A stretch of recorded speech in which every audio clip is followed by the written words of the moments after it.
Trabajo para un departamento de policía que opera en el centro de una área metropolitana que no nombraré. He trabajado en esta área desde 2001 y durante ese tiempo he visto todo tipo de cosas locas.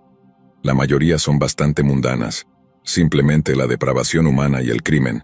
Pero hubo una llamada que recibimos que fue más allá de cualquier cosa que había visto, más allá de lo que la mayoría de nosotros había visto dentro de nuestro departamento. Comenzó como la mayoría de nuestras otras llamadas. Fuimos convocados a uno de los muchos complejos de apartamentos deteriorados que bordean el distrito del centro. Viejos edificios de ladrillo desmoronados que estaban al borde de la demolición.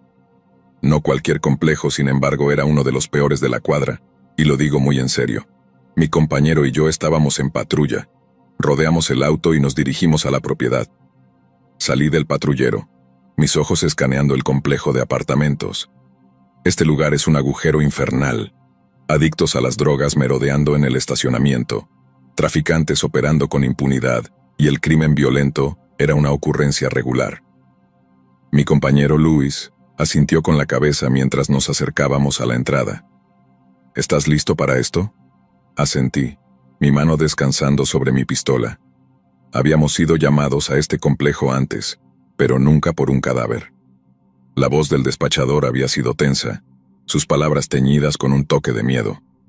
Oficiales, tenemos un informe de un individuo fallecido dentro del edificio C. Por favor, procedan con precaución. Al entrar en la propiedad, que todavía era al aire libre, el hedor nos golpeó como un puñetazo en el estómago. Orina, sudor y excrementos humanos mezclados en el aire, haciéndome revolver el estómago. Luis y yo intercambiamos una mirada, nuestros ojos comunicando el mismo pensamiento. Esto va a ser malo. ¿Qué clase de gente podría vivir aquí? Traté de no ser demasiado crítico, pero toda el área olía a la escena de un crimen, solo que no sabíamos cuál. Olía a muerte, a sexo en descomposición, a todo tipo de actividad indeseable.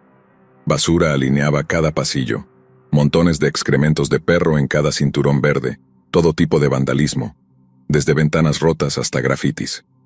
Navegamos por los edificios mal iluminados, nuestros pasos resonando en las paredes. El edificio C estaba en la parte trasera del complejo. Tuvimos que abrirnos camino a través del laberinto de inmundicia solo para llegar allí. Cada paso se sentía como una cuenta regresiva hacia algo jodido, algo de lo que no quería formar parte. ¿Has estado aquí antes? Le pregunté a Luis. Sí, pero solo para un chequeo de bienestar, respondió. ¿Cómo fue eso? Seguí. Bien, respondió. Mucho mejor que esto. Me reí y continué. Yo había estado en el trabajo un poco más que Luis, así que no dudé en liderar el camino. Él se quedó detrás de mí, unos pasos, vigilando el lugar que yo no podía ver. Pequeñas entradas oscuras, accesos a edificios, ese tipo de cosas. Tenía mis ojos adelante, buscando personas sospechosas, personas moviéndose rápidamente, cualquier cosa que pudiera delatar a un sospechoso. Luego ambos lo vimos, una gran C blanca pintada en el exterior de un edificio. Le hice una señal a Luis para que se pusiera a mi nivel. No quería entrar solo y meterme en problemas cuando tenía un compañero para evitar que eso sucediera. No sacamos nuestras armas, solo llegamos a la puerta y la abrimos, echamos un vistazo adentro. El vestíbulo estaba despejado, así que procedimos dejando la puerta entreabierta detrás de nosotros cuando Luis notó que tenía una función de autocierre. Era el tipo de puerta que requería una llave o un código para abrirse típicamente, pero alguien la había dejado abierta para nosotros. Finalmente, llegamos a la entrada de la escena del crimen. La puerta misma estaba entreabierta. La empujé lentamente con mi pistola desenfundada. Luis me cubría, sus ojos escaneando la escalera. Eso fue cuando lo vimos. El cuerpo, tirado en medio de las escaleras como un felpudo macabro de bienvenida. La gente había estado pasando junto a este tipo durante horas. Tal vez incluso más tiempo. El olor era fétido. La escena era ominosa y extraña. Luis y yo intercambiamos una mirada, nuestras caras sombrías. Esta no era una llamada ordinaria. Guardé mi pistola, escaneé los pasillos en busca de cualquier signo de conmoción, cualquier signo de sangre. No podía decir si este tipo había estado bajando del segundo piso o subiendo desde el primero. Era algo desconcertante encontrarlo así. No había un alma alrededor para explicar nada de esto. Mientras empujábamos un felpudo en la entrada para evitar que la puerta se cerrara, Un hombre salió de uno de los apartamentos. Se acercó a nosotros con un paso lento y deliberado, sus ojos fijos en nosotros como un depredador evaluando a su presa. ¿Puedo ayudarles, oficiales?, preguntó su voz brillante y enérgica. Luis y yo intercambiamos otra mirada. Algo en este tipo no cuadraba. Sus ojos eran demasiado calmados, su comportamiento demasiado tranquilo, especialmente dadas las circunstancias. Sí, estamos investigando un informe de un individuo fallecido, respondí, mi mano descansando sobre mi pistola. No podía decidir si quería desenfundarla o no. Tener un cadáver tan cerca simplemente me puso nervioso, queriendo sentir el peso del acero en mis manos mientras esperaba a que llegaran los investigadores. Luis ya estaba en la radio mientras yo hablaba con el tipo del apartamento. El hombre asintió, sus ojos nunca dejando los nuestros. Sí, lo vi, pobre tipo, debe haber estado muerto durante horas. Luis y yo intercambiamos otra mirada. Este tipo definitivamente sabía más de lo que dejaba ver y tenía la sensación de que solo estábamos rascando la superficie de algo seriamente siniestro. ¿En serio? ¿Cuándo lo vio?, pregunté. Esta mañana fui una de las personas que lo llamó, me explicó. Luis estaba totalmente involucrado con la radio en ese punto, transmitiendo todos los detalles. ¿Lo reconoce?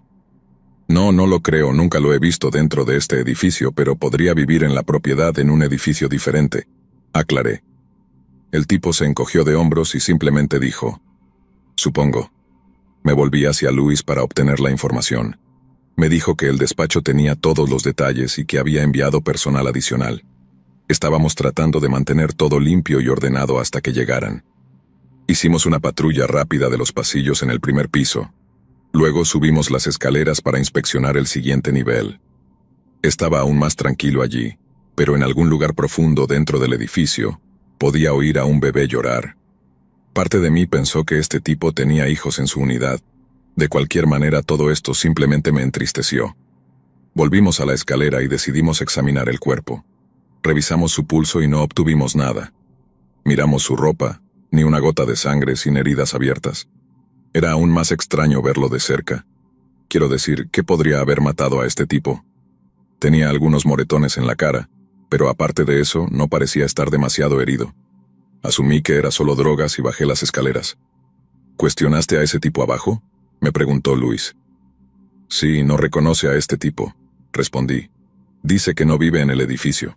Mientras estábamos allí tratando de procesar toda la escena, sentí un sentido de alivio cuando escuché el sonido de las sirenas acercándose.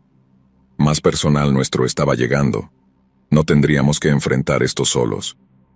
Luis y yo intercambiamos una mirada más, e incluso el extraño del apartamento pareció relajarse un poco mientras bajábamos las escaleras. Cuando llegaron los oficiales e investigadores adicionales, el extraño fue despedido y volvió a su apartamento, lanzando una mirada nerviosa por encima del hombro. Supongo que realmente no lo culpaba. Yo también quería salir de allí. Lo extraño fue, sin embargo, que no volvió por donde había venido, que era desde el pasillo del primer piso. Subió las escaleras al segundo piso y desapareció de la vista. Encontré eso muy raro en el momento, pero no lo suficiente como para decir algo. Solo pensé que tal vez fue a la unidad de un amigo después de que descubrieron el cadáver, para no tener que esconderse solo mientras llegaban los policías. Pero a medida que continuábamos examinando el cuerpo más de cerca, nuestro alivio se convirtió de nuevo en horror. La víctima estaba en mal estado, con heridas punzantes y abrasiones que cubrían su cuerpo de pies a cabeza. Era como si hubiera sido torturado durante horas, tal vez incluso días. Y sin embargo, cuando Luis y yo llegamos no vimos sangre, solo marcas extrañas en su ropa y lo inspeccionamos incluso. Así que los investigadores nos miraban raro por un momento. El problema resultó ser que todas las heridas de este tipo habían sido parcialmente ocultadas por su ropa. Tenía mangas largas y pantalones. Su cuerpo estaba completamente cubierto y como su ropa no tenía sangre, asumimos que no había heridas abiertas. Una vez que le levantamos la camisa, pudimos ver lo equivocados que estábamos. Alguien lo había apuñalado de arriba a abajo con un cuchillo o algún tipo de clavo, y había marcas de quemaduras por todo su cuello y pecho. Los investigadores explicaron que las marcas extrañas eran quemaduras en patrón de waffle o cuadrícula, una señal de tortura prolongada. Mi mente giraba mientras intentaba comprender lo que habíamos encontrado. Esto no era solo un cadáver, era una escena de crimen, un testamento a la crueldad de algún individuo retorcido, y no solo eso, sino también a su despreocupación. No les importaba quién encontraba el cuerpo de este tipo. El asesino simplemente lo descartó donde cayó y siguió con el resto de su vida. Luis y yo intercambiamos una mirada, nuestras caras sombrías. Habíamos estado tan enfocados en asegurar la escena y recopilar evidencia, que no nos dimos cuenta de la magnitud de lo que realmente estábamos enfrentando. Ahora, mientras la verdad se hundía, el miedo se arrastraba por mi columna. No teníamos pistas, ni sospechosos y ninguna idea del tipo de monstruo contra el que nos enfrentábamos. Los investigadores comenzaron su trabajo, recopilando evidencia y documentando cada detalle, pero mientras observaba, no podía sacudirme el sentimiento de pavor que se había asentado sobre mí. Estábamos en aguas profundas y no era mi lugar decirlo. Hice algunas rondas por la propiedad del complejo buscando autos sospechosos o lugares donde pudiera haber sangre, cualquier cosa para ayudar a resolver el crimen en cuestión. Mientras se procesaba la escena, la realidad de nuestra situación me golpeó como una tonelada de ladrillos. Teníamos un asesino suelto, alguien que torturó y asesinó a este pobre hombre sin dejar rastro de evidencia, y nosotros éramos los únicos que estaban entre él y su posible próxima víctima. Teníamos que atrapar a este tipo antes de que volviera a atacar, pero mientras mirábamos hacia la oscuridad, no podía sacudirme el sentimiento de que ya era demasiado tarde, quiero decir, mucho demasiado tarde. Luis y yo no somos detectives ni investigadores de ningún tipo. En el momento en que llegó el resto del equipo, él y yo esencialmente éramos solo personal de seguridad. Transferimos completamente el caso. Ya no estábamos involucrados. Al día siguiente, simplemente nos enfrentamos a nuevas llamadas, nuevos problemas y nuevos crímenes de todo tipo.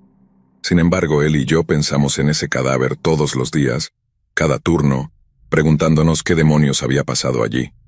Seguíamos con nuestras propias tareas, pero Luis y yo preguntábamos, comparábamos rumores cada pocos días, tratando de saber si algo más había sucedido con ese caso.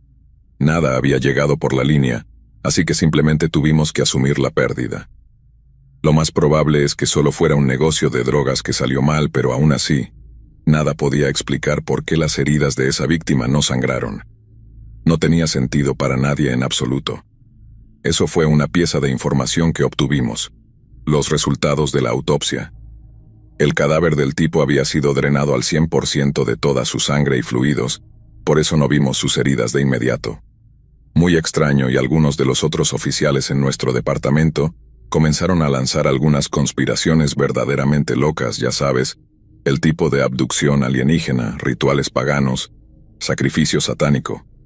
Algo tenía que explicar todos esos detalles extraños, pero, lamentablemente, parecía que nunca íbamos a obtener respuestas. Eso fue hasta que un día, alrededor de un mes después, se realizó un arresto. ¿Puedes adivinar quién? No lo hice. Cuando vi su foto de ficha y cuando vi al tipo siendo llevado a través de la comisaría y hacia una celda de detención, literalmente no podía creerlo. Era ese amable habitante del apartamento, el que había sido lo suficientemente amable como para ayudarnos y responder nuestras preguntas cuando Luis y yo llegamos a la escena. Fue una maniobra audaz, salir directamente a la policía y comenzar un diálogo sobre el crimen que acabas de cometer. De hecho, me dejó bastante conmocionado. La historia completa fue esta. El hombre con el que nos encontramos en el primer piso se llamaba Mike, y como expliqué antes, Mike vivía en el segundo piso con su novia Nina. El sospechoso, el tipo muerto en las escaleras, se llamaba John. Era amigo de Mike y Nina. John había venido a su lugar, como normalmente lo hacía, para emborracharse y drogarse, joder en su apartamento. La evidencia indicaba que posiblemente había algún tipo de conexión sexual, tal vez un triángulo amoroso de algún tipo, pero nada de eso fue confirmado. Los tres se emborracharon. Luego estalló algún tipo de discusión. Estaban gritándose unos a otros. De repente se volvió físico, en donde John probablemente intentó huir del apartamento. En cambio, fue atacado por Mike y Nina. Luego quedó inconsciente. Lo que sucedió después es un poco confuso, pero de lo que se recopiló, Mike y Nina ataron a John a una silla y procedieron a torturarlo durante los próximos 3 días, apagando sus cigarrillos en él, cortándole las uñas, engrapando sus dedos de los pies juntos. Todo tipo de rituales enfermizos y retorcidos llevados a cabo en este pobre tipo. En algún momento del tercer día, la voluntad de vivir de John se agotó por completo. Su cuerpo falló y murió en ese apartamento, atado a una silla de cocina como un animal. Mike y Nina, sin saber qué hacer, tuvieron un enfoque bastante único. Desataron a John y pusieron su cuerpo en la bañera. Lo empaparon en agua por un tiempo. Esto hizo que algunos de los moretones en su cuerpo desaparecieran, créanlo o no. Luego drenaron el agua y procedieron a drenar su cuerpo también, con pinchazos aquí y allá, simplemente dejándolo filtrar en la bañera hasta que no quedó nada, nada en absoluto. A partir de ahí, lo vistieron con ropa aleatoria, lo arrastraron por el apartamento y literalmente arrojaron su cadáver por las escaleras, que es donde Luis y yo entramos en la escena unas 10 horas después. Fue un acto despiadado y sin alma de violencia. Me llenó de motivación como nada más lo ha hecho cuando escuché que tanto Nina como Mike fueron arrestados y estarían encarcelados por mucho tiempo. La parte que todavía me persigue, sin embargo, es la tortura. Las unidades en este complejo de apartamentos están muy cerca unas de otras, con paredes delgadas y escasas separando cada una. Puedes escuchar a alguien estornudar al lado, por no hablar de gritar. Nadie en todo el complejo llamó a la policía durante esos 3 días de tortura. Sospecho que John fue bastante ruidoso.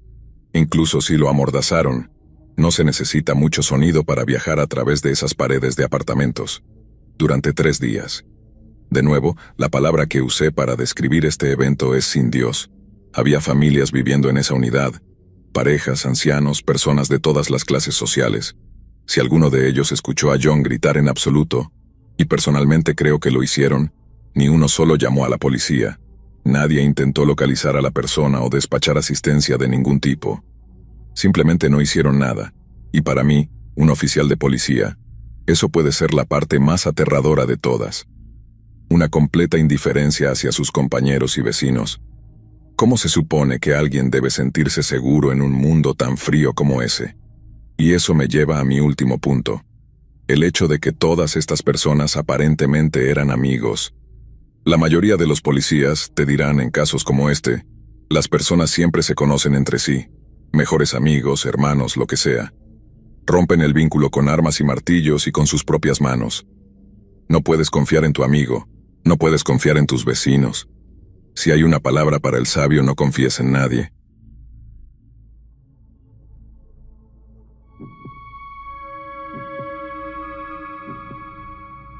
Tengo una historia, pero tal vez ya la hayas oído. Empezó como un cuento de un pequeño pueblo, pero con el tiempo se convirtió en un titular nacional, especialmente después de que el caso se cerró. Ya no es un caso de interés general, pero todavía hay leyendas urbanas aquí y allá basadas en esta historia real, y me pasó a mí. Nunca olvidaré esa tarde de otoño en Ohio, una que comenzó como cualquier otra pero terminó en terror. Yo era un joven policía entonces, aún nuevo en el trabajo, y había ganado una rara noche libre. Mi familia y yo nos instalamos en nuestra acogedora casa, disfrutando de la tranquilidad de la tarde. En aquel entonces, no era común que todos tuviéramos una noche juntos en casa. Solo pasábamos el rato y compartíamos una comida, pero pronto cada uno tenía sus propios métodos de relajación a los que acudir. A medida que el sol se ponía en el horizonte, bañando nuestro pequeño rincón del mundo en un resplandor dorado, nos retiramos a nuestros propios rincones de la casa. Mi esposa se acurrucó a mi lado en el sofá y vimos televisión juntos. El sonido de risas y disparos del programa llenaba la habitación. Nuestro hijo jugueteaba con su equipo de béisbol en la cocina, un sonido familiar de metal y cuero. Nuestra hija Emilia desapareció en su habitación, cerrando la puerta detrás de ella con un suave clic. Al principio todo parecía bastante normal. El programa de televisión terminó y fui a la cocina a buscar un refrigerio. Fue entonces cuando la escuché. El grito de Emilia, agudo y desgarrador, cortó el silencio como un cuchillo. Mi corazón dio un vuelco y me quedé paralizado, pensando que había visto una araña o algo igualmente inofensivo. Mi hija tenía esta costumbre de tener reacciones exageradas a cosas muy mundanas. Recibía una carta en el correo, Gritaba. Veía a alguien que conocía en otro coche en una intersección, histeria. Encontraba lo que estaba buscando bajo la cama, más gritos. Pero luego gritó de nuevo, su voz subiendo a un tono histérico. Supe que algo andaba mal esta vez. No era un grito de emoción. Era el grito de alguien pidiendo ayuda. Corrí por el pasillo, mi corazón acelerado, y entré en la habitación de Emilia. Estaba desplomada contra la pared del fondo, su rostro mortalmente pálido y sus ojos desorbitados por el miedo. Señalaba con un dedo tembloroso hacia la ventana, su mirada fija en algo afuera. «Papá, papá, había un lobo», balbuceó. Me volví hacia la ventana, de la cual la persiana había sido retirada. Como padre, hice esta regla para que mis hijos siguieran. Sus persianas debían estar cerradas por la noche, especialmente ahora que estaban creciendo. Era una simple preocupación por la privacidad, así como por la seguridad, así que al verlas abiertas, supuse que había mirado por la ventana y visto algo que la asustó, probablemente su propio reflejo. Fuera lo que fuera, me acerqué a la ventana y revisé, pero no había nada allí, solo oscuridad y una única farola zumbante en la calle.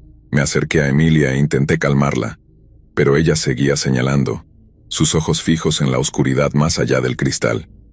Seguí su mirada, pero todo lo que vi fue la noche, los árboles balanceándose suavemente con la brisa. ¿De qué estás hablando, cariño?, pregunté tratando de mantener mi voz firme. Pero Emilia seguía repitiendo, «Lobo, lobo, estaba allí». En este punto me estaba poniendo un poco agitado. Solo necesitaba un poco de claridad, cualquier cosa que tuviera sentido. En ese momento mi esposa y mi hijo estaban en el pasillo, queriendo entrar pero dudando, lo que añadía otra capa de presión a todo esto. Hice lo único que podía hacer. Respiré hondo, abracé fuerte a mi hija y esperé. Ella luchó con la respiración, las lágrimas y la histeria, y finalmente se calmó contra mí. Escaneé la habitación, buscando cualquier señal de lo que podría haberla asustado. No había nada, ni señales de entrada forzada, ni evidencia de ningún tipo de intruso.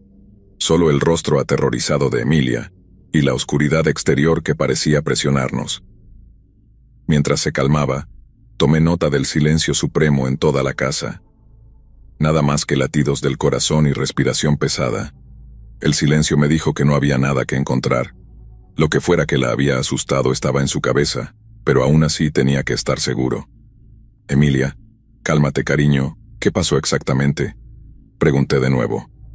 Ella lentamente se apartó de mi pecho, dejando una gran mancha gris de lágrimas.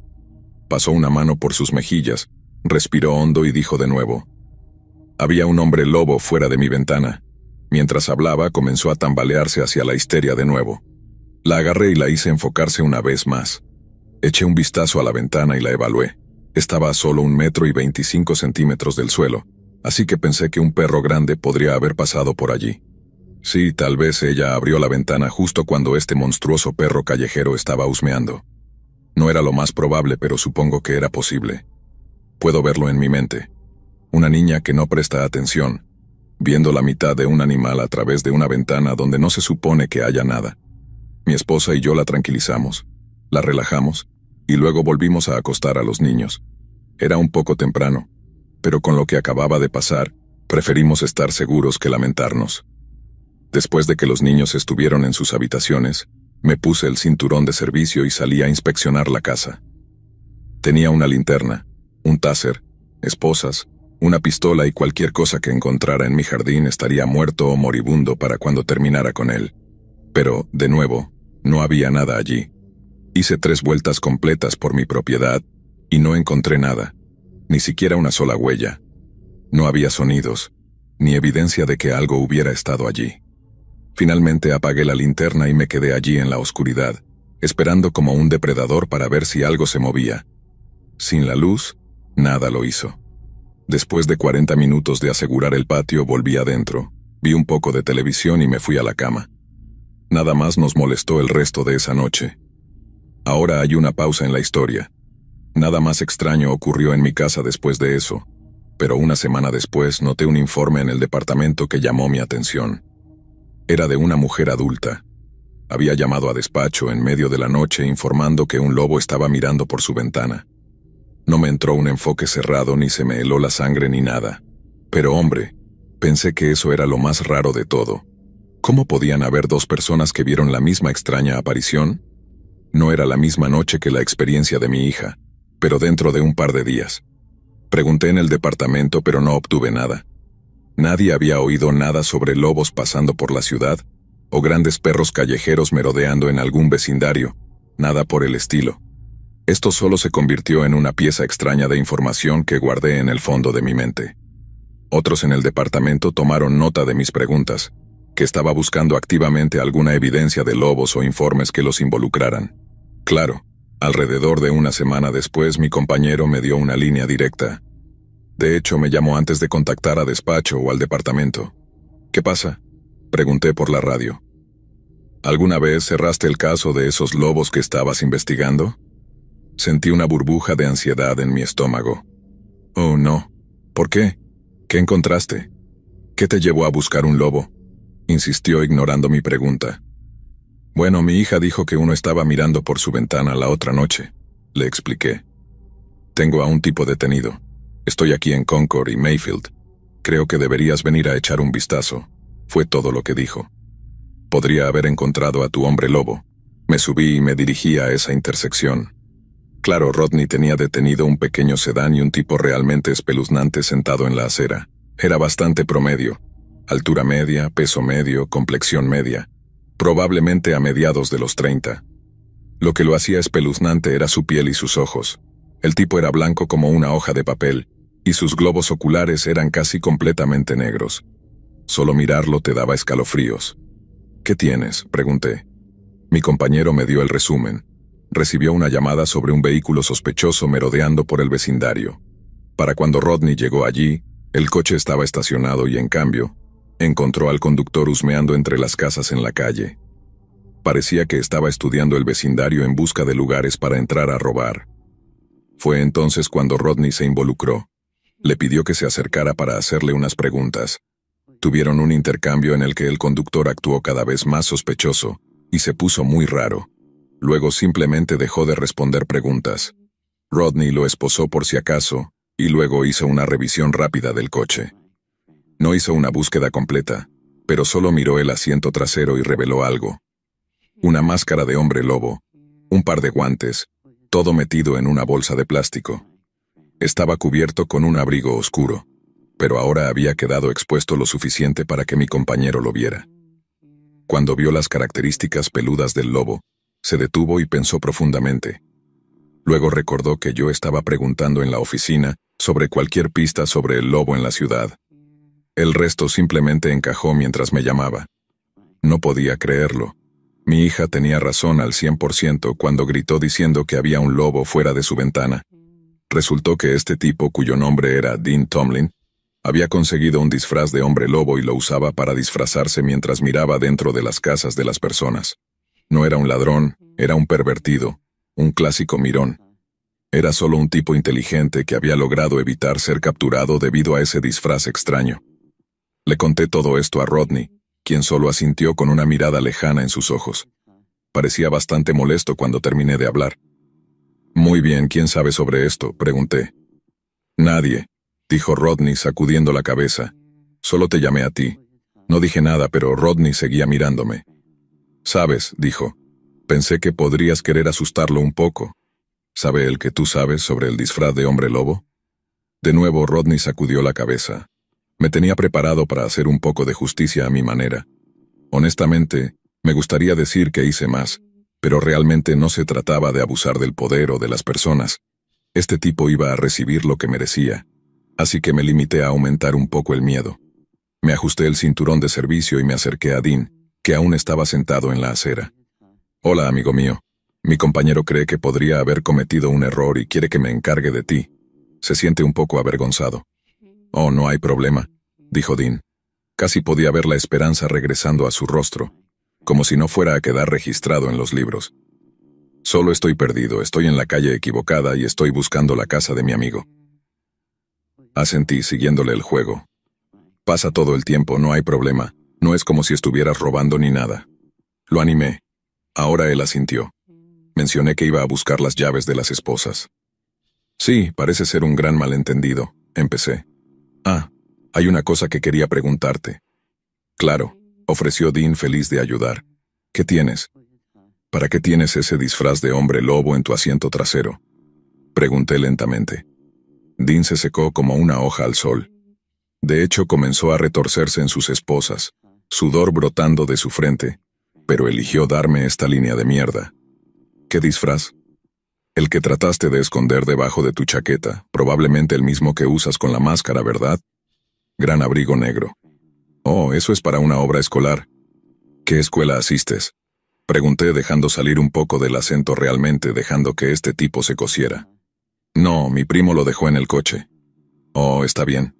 Déjame preguntarte algo, ¿estuviste en la calle Minnow la otra noche? Su ceño se frunció, confundido al principio. ¿Qué? Dije, ¿estuviste en la calle Minnow hace una semana en medio de la noche? Su rostro empezó a mostrar comprensión. Sabes, fuera de la ventana de una niña, mirando dentro de mi maldita casa llevabas ese disfraz, ¿verdad? Casi me hiciste pensar que mi hija estaba loca. Di grandes zancadas hacia él, donde Dean comenzó a inquietarse, mirando a mi compañero en busca de ayuda. Rodney solo tenía los brazos cruzados, mirando en otra dirección. Solo dime sí o no. Tartamudeó, comenzó a llorar, pero dijo que sí. Honestamente desearía poder decirte que hubo una gran pelea, una gran ejecución pública, pero eso fue todo. No puse un dedo sobre el tipo, solo le di una buena reprimenda verbal y luego lo llevamos al centro y lo fichamos. Resulta que todo tipo de mujeres tenían informes extraños sobre este tipo, solo que de alguna manera se estaban acumulando en un archivo misceláneo, ya que nuestro municipio no es conocido por los lobos. Sentí que eso era un problema bastante evidente en nuestro departamento en ese entonces. Una pura falta de comunicación, falta de organización, falta de recursos. Solo gracias a la misma lógica y un poco de pensamiento rápido, mi compañero dedujo que este podría ser el tipo o la cosa de la que estaba preguntando. Me hace feliz ver todos los grandes avances que nuestra aplicación de la ley ha hecho para mejorar sus habilidades, tecnología y todo en general. En aquel entonces, cuando solo era trabajo de policía de la vieja escuela, siento que era mucho más fácil perder cosas pequeñas como esta. Dean fue a la cárcel, no por mucho tiempo, pero pasó varios años en libertad condicional, donde tuvo que registrarse cada pocos meses con un oficial de libertad condicional que conocía personalmente. Digamos que estuve en la sala varias veces para sus chequeos. Siempre se comportaba lo mejor posible cuando yo asistía. Realmente no hice nada aterrador. Ni siquiera hablé con él, pero verlo retorcerse en la oficina del oficial de libertad condicional siempre fue un verdadero placer.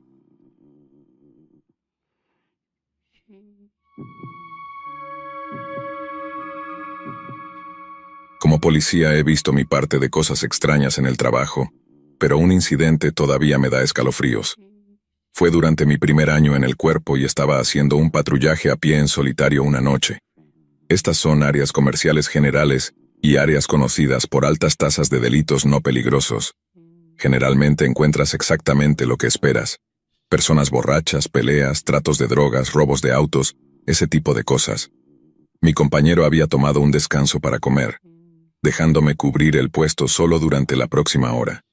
Decidí aprovecharlo al máximo y caminar desde el extremo norte de mi puesto hasta el sur, pasando por algunos lotes abandonados que eran bastante notorios por atraer vagabundos y usuarios de drogas. No puedo decir por qué decidí tomar esa ruta solo, tal vez por aburrimiento, lo más probable, pero después de esa noche, nunca más hice recorridos en solitario por ese vecindario. Mientras caminaba por uno de los lotes, pensé que vi algo moverse rápido en el extremo más alejado, cerca de la línea de la cerca. Dirigí mi linterna en esa dirección, pero no vi nada. Lo descarté como un truco de la poca iluminación, pensando que mis ojos me estaban jugando una mala pasada. Nada grave, ¿verdad? Seguí caminando por los callejones, alerta a lo que pudiera estar a mi alrededor. Como dije, esta área tenía mucho tráfico de todo tipo de delitos, así que toparme con algo era lo normal. Literalmente una probabilidad del 50-50. Entonces escuché a alguien toser, aclararse la garganta, y me giré rápidamente para encontrar a un par de tipos acercándose rápidamente por detrás de mí. Me aclaré la garganta y les di un haz de luz fuerte. «Buenas noches», dije. Asintieron y simplemente siguieron su camino. No parecían muy intimidados por mi presencia, así que les di el beneficio de la duda. Ningún daño, ninguna falta. No estoy para fastidiar a la gente sin razón. Los seguí a cierta distancia por un momento, no a propósito. Simplemente pasaron cuando me detuve a saludarlos. Pronto, sin embargo, cruzaron al otro lado de la calle y desaparecieron por un pequeño callejón. Nunca corrieron, nunca hicieron sonidos extraños ni movimientos raros, solo tipos normales en un paseo nocturno, supongo. Aún estando solo y siendo tan nuevo, estaba en alerta. Cuando me giré, la cerca en el lado más alejado del lote de repente se sacudió de nuevo, dando ese distintivo sonido de cadena que envía escalofríos por tu columna. Me detuve en seco y miré hacia atrás, sintiendo una sensación de inquietud apoderarse de mí. Primero la sombra, luego los tipos detrás de mí y ahora esto. Era literalmente una cosa tras otra, y en este punto realmente me arrepentía de haber salido solo. Hay un valor real en tener un compañero contigo. 2 pares de ojos para vigilar. Solo podía mirar en un lugar a la vez y cada vez que me daba la vuelta, algo nuevo se presentaba. Puse mi luz en esa área de nuevo, y fue entonces cuando lo vi. Un hombre parado allí mirando hacia adelante pero no exactamente hacia mí. No parecía un vagabundo ni el tipo de persona que pasa el rato en lotes abandonados tarde en la noche. De hecho, parecía fuera de lugar como si no perteneciera allí. Le pregunté qué estaba haciendo pero simplemente se quedó allí sin responderme. Pregunté de nuevo, mi voz un poco más alta, pero aún sin respuesta. Le dije que viniera hacia mí, que no debería estar dentro de ese lote, pero él simplemente se quedó allí como una estatua. Decidí llamarlo por radio antes de acercarme, mi corazón latiendo un poco más rápido.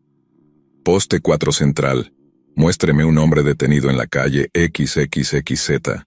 Lote trasero sin novedad, no hay emergencia. Me estaba acercando a él ahora. El tipo parecía estar teniendo un episodio de algún tipo o simplemente estaba perdido. De cualquier manera quería intentar ayudar. Como dije, no estoy para fastidiar a la gente. Este era un barrio peligroso. Así que si este tipo estaba perdido o mentalmente inestable, quería llevarlo a un lugar seguro donde pudiera ponerse en orden. Mientras me acercaba, me di cuenta de que estaba mirando por encima de mi cabeza, como si hubiera algo flotando justo encima de mí. Era raro. Cada vez que me movía, sus ojos se movían. En un momento incluso miré hacia arriba para, por supuesto, no encontrar nada. «Señor», llamé de nuevo. «No», finalmente dijo algo como, «no lo traigas aquí». Ahora realmente me detuve. ¿Traer qué a dónde? Eché un vistazo a mi alrededor, al lote, y no vi a nadie ni nada. Esto prácticamente confirmó mi sospecha de que este tipo definitivamente estaba teniendo un episodio de algún tipo. Dado que no lo conocía, no quería acercarme demasiado rápido o agitarlo de alguna manera.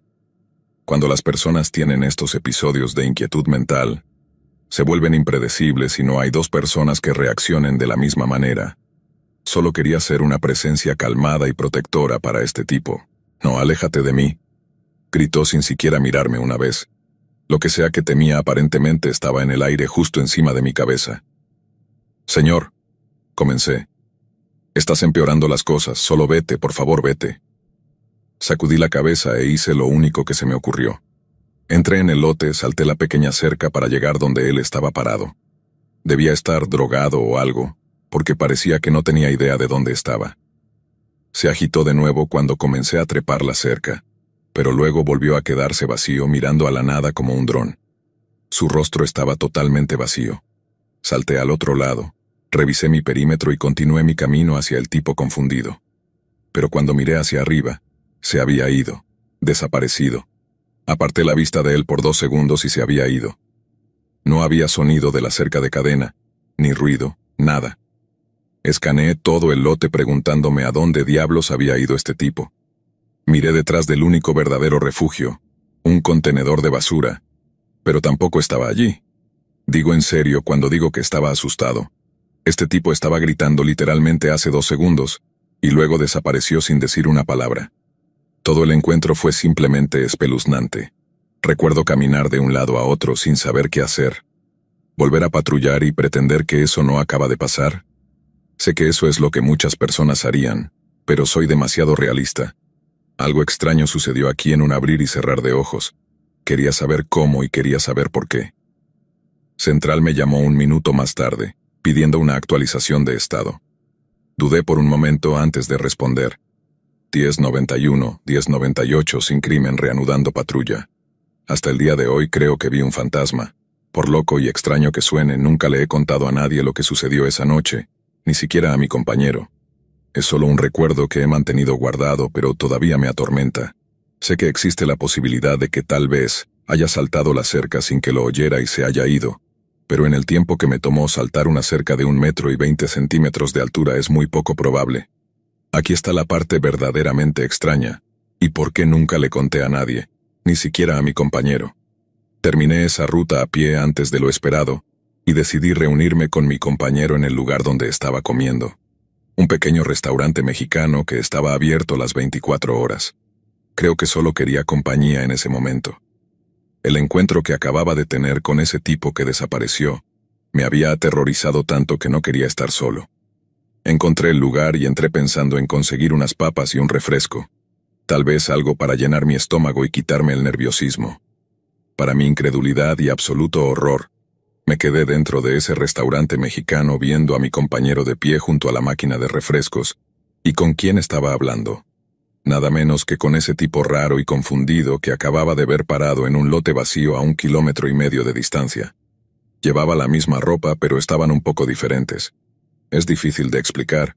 Es como si su ropa antes estuviera sucia y la que tenía ahora estuviera planchada y en perfecto estado. Me quedé allí en total shock mientras los veía hablar.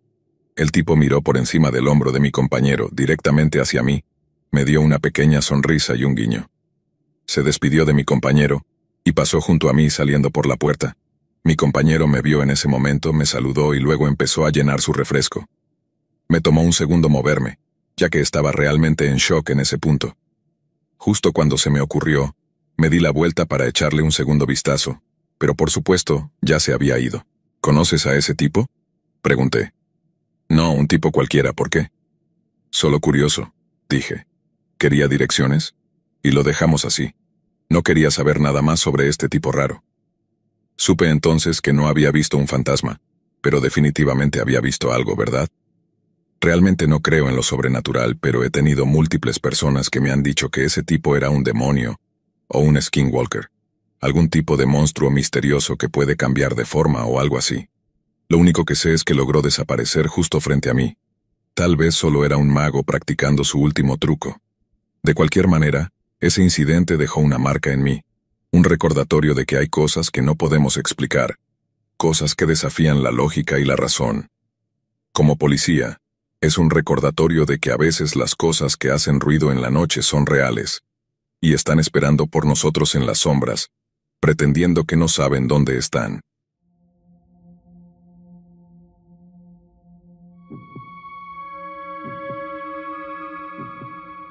Trabajé en la policía durante más de 20 años.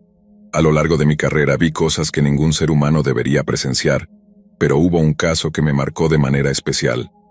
Todavía recuerdo claramente cada detalle, cada escena del crimen, cada pista. Años han pasado desde entonces, y aunque me retiré, ese caso sigue persiguiéndome. Nunca encontramos al culpable y siempre quedó como un caso abierto, un enigma sin resolver. Todo comenzó en un tranquilo pueblo a las afueras de la ciudad, un lugar donde rara vez sucedía algo más grave que un robo menor o una disputa entre vecinos. Las calles estaban bordeadas de casas con jardines bien cuidados y vecinos que se conocían de toda la vida.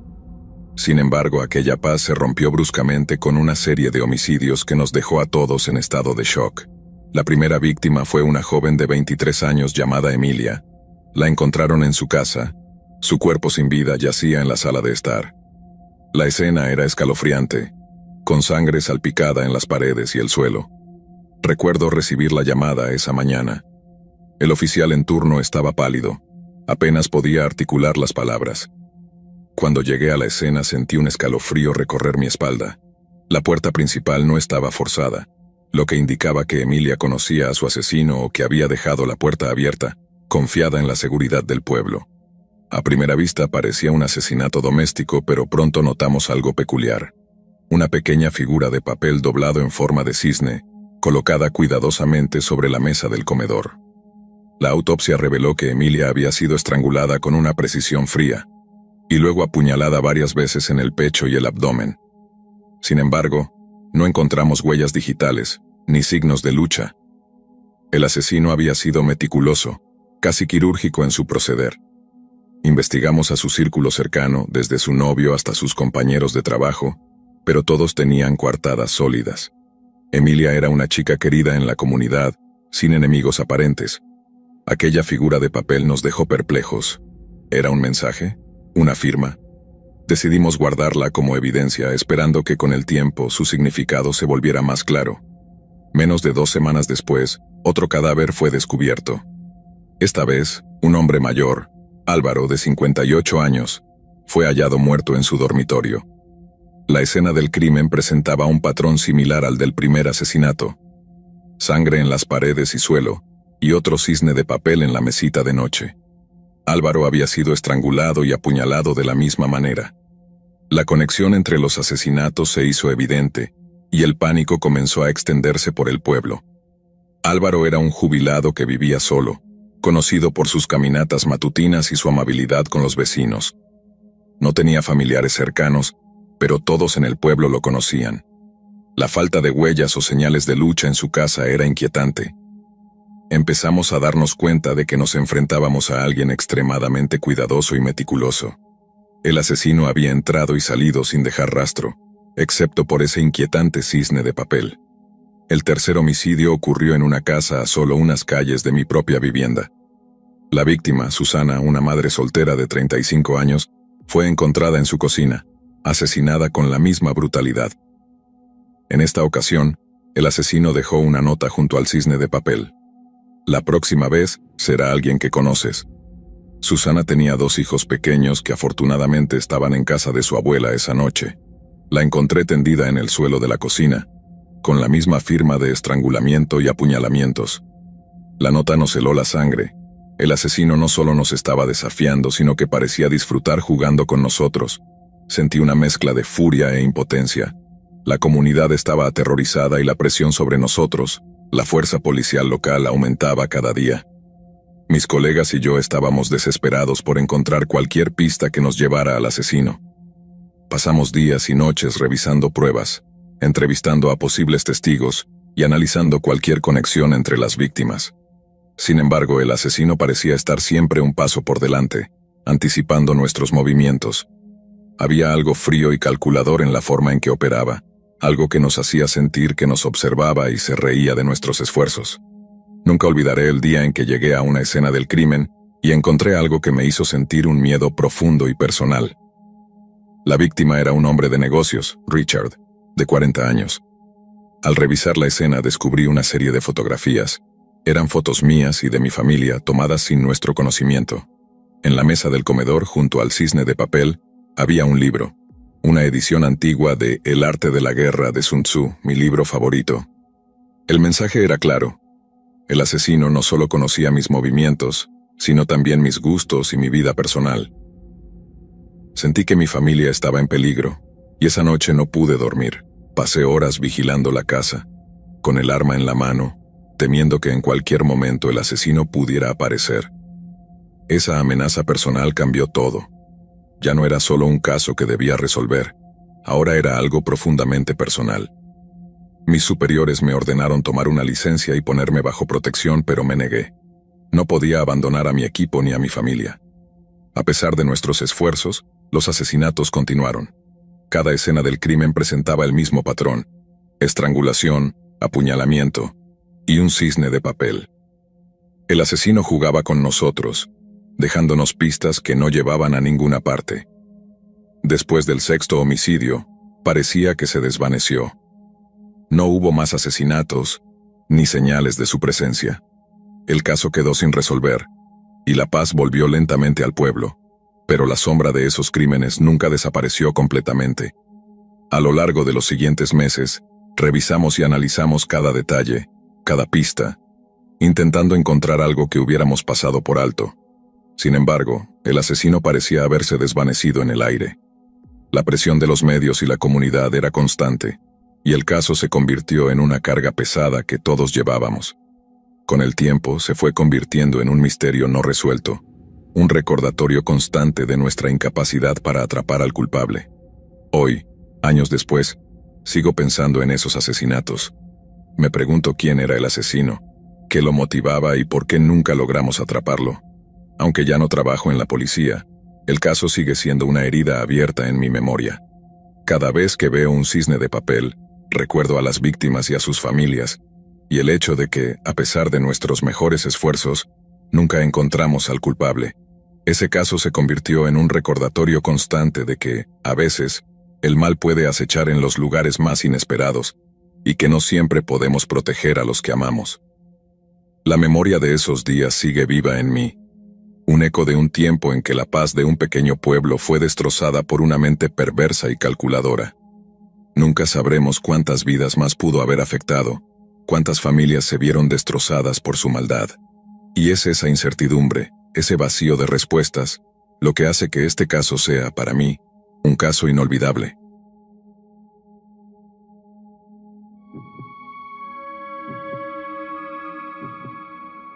La llamada llegó en mitad de la noche. El teléfono sonó con una urgencia que me hizo sentar de golpe en la cama, el corazón latiendo a 1000 por hora. Respondí de inmediato, con la voz aún áspera del sueño interrumpido.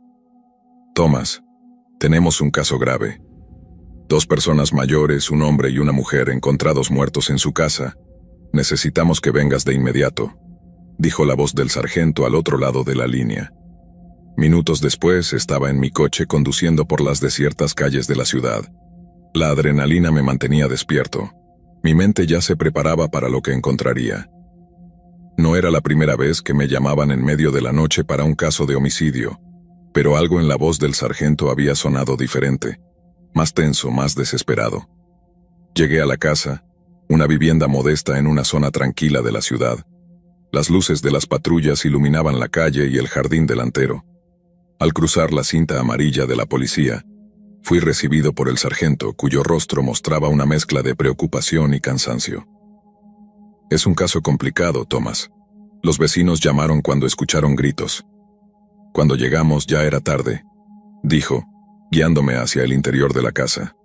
La escena era aterradora. Los cuerpos de un hombre y una mujer mayores yacían en el salón, ensangrentados y golpeados. La brutalidad del ataque era evidente. La mujer tenía múltiples heridas en la cabeza, y el hombre presentaba signos de estrangulamiento, pero lo que más me impactó fue la expresión de terror congelada en sus rostros. El salón estaba desordenado, como si hubiera habido una pelea. Muebles volcados, objetos rotos y manchas de sangre por todas partes. El equipo forense ya estaba trabajando, fotografiando la escena y recogiendo pruebas. Observé cada detalle con cuidado, tratando de entender qué había sucedido. En la mesa del comedor encontré un marco de fotos roto, con una imagen de la pareja en sus años más jóvenes. Parecían felices, una familia normal. Pero algo en esa imagen me resultó inquietante, una sombra que ahora parecía envolver todo lo relacionado con ellos. Mientras el equipo forense comenzaba a trabajar, empecé a recopilar información. Los vecinos confirmaron que los gritos habían comenzado alrededor de la medianoche. Nadie había visto a nadie entrar o salir de la casa, y no había señales de entrada forzada. Todo apuntaba a alguien cercano a las víctimas. De repente, un oficial se acercó con prisa. Thomas, tenemos a alguien que quiere hablar. Está esperando en la sala de interrogatorios de la comisaría. Dice que es el hijo de las víctimas. Me apresuré a regresar a la comisaría, mi mente girando con preguntas. Al entrar en la sala de interrogatorios, vi a un joven sentado en la mesa, con la cabeza gacha. Parecía destrozado, con el rostro cubierto de lágrimas y las manos temblorosas. Lo reconocí al instante. Era Michael, el hijo de las víctimas. Michael, ¿qué sucedió?, pregunté con suavidad, tratando de no asustarlo más de lo que ya estaba.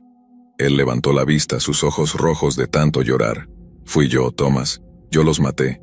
Sentí un nudo en el estómago al escuchar sus palabras. ¿Por qué, Michael? ¿Por qué harías algo así? Comenzó a hablar, y lo que me contó me heló la sangre. Michael había sufrido años de maltrato a manos de sus padres. Me habló de golpes, insultos y abuso constante desde que era un niño. Recordé haberlo visto alguna vez cuando era pequeño, siempre callado y con una expresión triste, pero nunca supe la magnitud de su sufrimiento. Ellos me hicieron cosas horribles, Thomas. Nunca tuve una infancia. Siempre tenía miedo. Y anoche, simplemente no pude soportarlo más. Decidí tomar justicia por mi propia mano.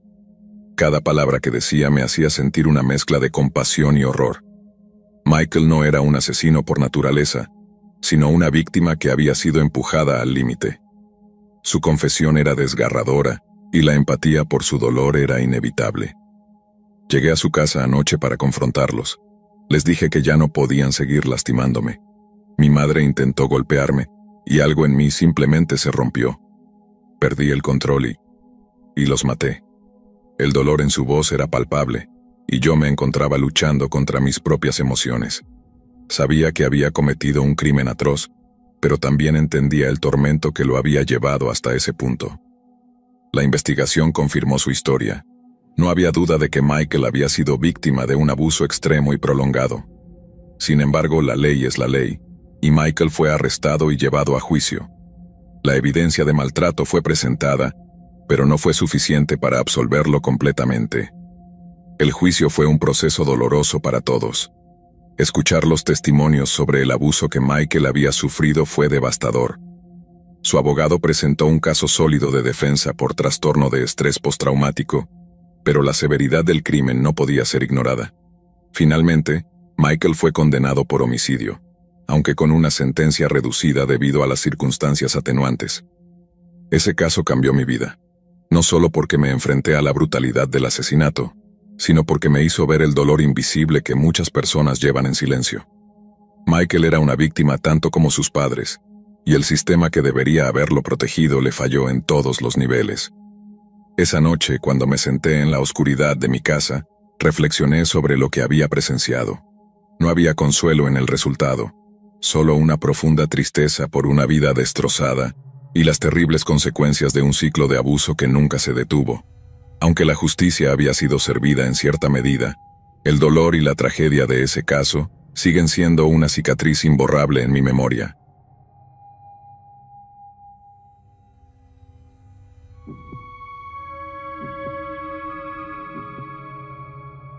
Llevo más de 12 años trabajando como policía. A lo largo de mi carrera he visto de todo: robos, accidentes, peleas e incluso algún que otro caso de asesinato. Pero hay un caso en particular que sigue persiguiéndome, uno que cambió mi vida para siempre. Este caso es algo extraño y aún me atormenta al recordarlo. Todo comenzó una noche fría de noviembre. Recibimos una llamada de emergencia informando de un posible caso de violencia doméstica. El informe indicaba que un hombre, el padrastro, solía golpear a su esposa y a sus hijastras con mucha frecuencia. Mi compañero y yo llegamos a la casa en cuestión, una vivienda modesta en un barrio tranquilo de la ciudad. Las luces de la calle parpadeaban débilmente, creando sombras inquietantes que se alargaban en la oscuridad. Al acercarnos, podíamos escuchar los gritos y los sollozos provenientes del interior de la casa. Al llegar, nos recibió una mujer con el rostro hinchado y lágrimas en los ojos. Sus mejillas estaban cubiertas de moretones y cortes, signos evidentes de la violencia que había sufrido. Sus hijas, 2 niñas pequeñas, estaban temblando y escondidas detrás de ella. Tenían los ojos abiertos como platos, llenos de terror y confusión. La mayor de las 2, que no debía tener más de 10 años, tenía una pequeña muñeca apretada contra su pecho, como si fuera su único consuelo en medio de ese caos. La mujer nos dijo, con la voz quebrada por el miedo y el dolor, que su esposo, el padrastro de las niñas, estaba en la sala de estar, borracho y agresivo. Me acerqué a la puerta de la sala y lo encontré allí, un hombre corpulento con una mirada furiosa y una botella de whisky en la mano. Su camisa estaba desabrochada, revelando un torso cubierto de tatuajes y cicatrices. El hedor a alcohol y sudor era casi insoportable. Sus ojos, inyectados en sangre, se clavaron en mí con una mezcla de desprecio y desafío. Intenté hablar con él, intenté calmarlo, pero estaba claro que no quería escuchar. Se levantó bruscamente, tambaleándose ligeramente, y empezó a gritar, acusando a su esposa de todas las desgracias de su vida. Sus palabras eran incoherentes, un torrente de insultos y amenazas que llenaban la pequeña sala de estar. Traté de ponerme entre ellos, de proteger a la mujer y a las niñas, pero el hombre me empujó con una fuerza descomunal. «Largo de mi casa, cerdo», gritó, sus ojos llenos de odio. Sentí una ira creciente dentro de mí, una furia que apenas podía contener, pero sabía que debía mantener la calma, que no podía dejar que mis emociones me controlaran. Llamé a mi compañero y entre los dos logramos esposarlo y llevarlo a la comisaría. Lo retuvimos unas horas, pero al no haber suficientes pruebas para mantenerlo detenido, tuvimos que soltarlo. Ese fue uno de los momentos más difíciles de mi carrera. Sabía que estaba dejando a esa familia en peligro, que ese hombre volvería y probablemente sería aún más violento. Pero no había nada que pudiera hacer, mis manos estaban atadas por la burocracia y las leyes. Durante los siguientes meses no pude dejar de pensar en esa familia. Cada vez que cerraba los ojos, veía los rostros asustados de esas niñas, la desesperación en los ojos de su madre. Me sentía impotente, atrapado en un sistema que parecía más preocupado por los derechos de los agresores que por la seguridad de las víctimas. Pasaron unos meses, y recibimos otra llamada de la misma dirección. Mi corazón se hundió al escuchar la dirección, temiendo lo peor. Al llegar, la escena era aún más aterradora que la anterior. La mujer estaba inconsciente en el suelo, con el rostro cubierto de sangre. Sus labios estaban partidos y su respiración era irregular. Las niñas estaban llorando, abrazándose una a la otra en un rincón de la habitación.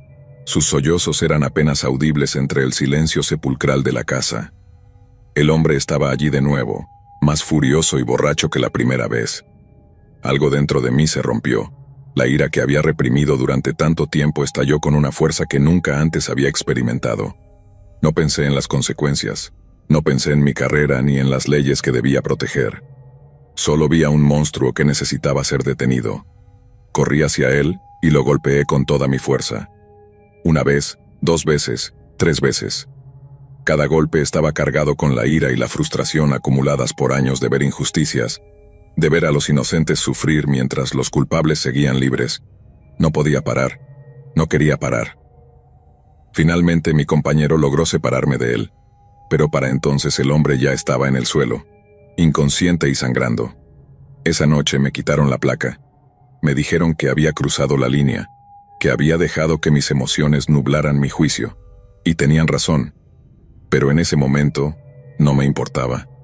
Sentía que había hecho lo correcto, que había protegido a esas niñas y a su madre, aunque fuera solo por un momento. El hombre terminó en el hospital en estado grave. Y yo, sin mi placa, sin mi trabajo, me quedé solo con mis pensamientos y mis recuerdos. No pude salvar a esa familia de la manera en que debería haberlo hecho, pero al menos hice algo. Algo que espero haya marcado una diferencia, aunque fuera pequeña. Recuerdo cómo pasé las siguientes semanas en una especie de trance. Mis colegas me evitaban, algunos por miedo, otros por vergüenza. Sabían que yo había hecho lo que muchos de ellos deseaban hacer, pero no se atrevían. Mis superiores me miraban con una mezcla de desaprobación y lástima. Sabían que, a pesar de todo, yo era un buen policía, pero que había dejado que mis emociones me controlaran. Intenté seguir adelante con mi vida, encontrar un nuevo propósito, pero cada vez que cerraba los ojos, veía esos rostros. Veía a esas niñas temblando de miedo, a esa mujer luchando por respirar, a ese hombre, el monstruo, riendo con desdén mientras lo golpeaba. No podía escapar de esos recuerdos. Un día, mientras caminaba por el parque, vi a las 2 niñas jugando en los columpios. Parecían felices, despreocupadas. Su madre estaba sentada en un banco cercano, observándolas con una sonrisa. Me acerqué a ellas, inseguro de cómo reaccionarían al verme. La madre me vio y por un momento pareció dudar. Luego se levantó y caminó hacia mí. «Gracias», dijo simplemente con lágrimas en los ojos. «Gracias por salvarnos». Esas palabras fueron un bálsamo para mi alma. No importaba lo que había perdido, no importaba que ya no tuviera mi placa. Había hecho lo correcto. Había protegido a esas niñas y a su madre, aunque fuera solo por un momento. Y eso, para mí, era suficiente. Este es un recuerdo que me atormenta, una noche que nunca podré olvidar. Y aunque perdí mi carrera, sé en el fondo que hice lo que mi instinto paterno me decía que debía hacer. Y eso, para mí, es lo que realmente importa.